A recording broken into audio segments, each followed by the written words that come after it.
சொல்றத கொஞ்சம் கேளுங்க. தயவு செய்து பூஜா கூட சேர்ந்து வாழ்ற வழியை பாருங்க. ஐயே வண்டாடா அம்புலி மாமா நீதி போதன சொல்றதுக்கு. ஒருத்தியோட வாழ்ந்தேன், பிடிக்கல, டைவர்ஸ் பண்ணிட்டேன். இப்ப இன்னொருத்தியோட வாழ போறேன், அதே நீ வந்து கெடுக்க பாக்குற. பப்ளிக்கிட்ட நான் கேக்குறேன், உங்களை எத்தனை பேர் ரொம்ப ஒழுக்கமா இருக்கிறீங்க? ஒருத்திய மனசுல நினைச்சுக்கிட்டு இன்னொருத்திக்கு தாலி கட்டுறீங்களா குடும்ப நடத்துல?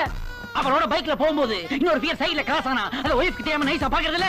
பேச வந்துட்டானுங்க எல்லாரும். நான் அப்படி இல்ல, ஏன்னா டபுள் ஆக்ஷன் பிளே பண்ண எனக்கு தெரியாது. நான் ஸ்ட்ரைட் ஃபார்வர்ட், உண்டு நான் உண்டு, இல்லனா இல்ல. பிடிச்சிருந்தா வாழ்வேன், இல்லனா டைவர்ஸ் பண்ணிட்டு ஹாய் அப்படின்னு ஃப்ரெண்ட்ல கை குலுக்கிட்டு போவே தெரியுமா? டார்லிங் ஏன் இங்கே நிக்கிற? கிட்டல வா, பாத்து வா, இந்த காக்காவை என் கடிச்சு வச்சிருவான். அவனை தள்ளி விட்டு வா. அப்படிதான். என்னடா நினைச்சிட்டு இருக்கீங்க நீங்க? என்ன இழுச்சவா என்ன நினைச்சீங்களாடா? டேய் ஏதோ ரிலேஷன் ஆயிட்டீங்க, போனா போகுதுன்னு பொறுமையா போனா உங்க டார்ச்சர் தாங்க முடியலையடா. எத்தனை சென்டிமெண்ட் அந்த நாட்டுல வச்சிருக்கீங்க? எத்தனை சென்டிமெண்ட் வச்சிருக்கீங்க?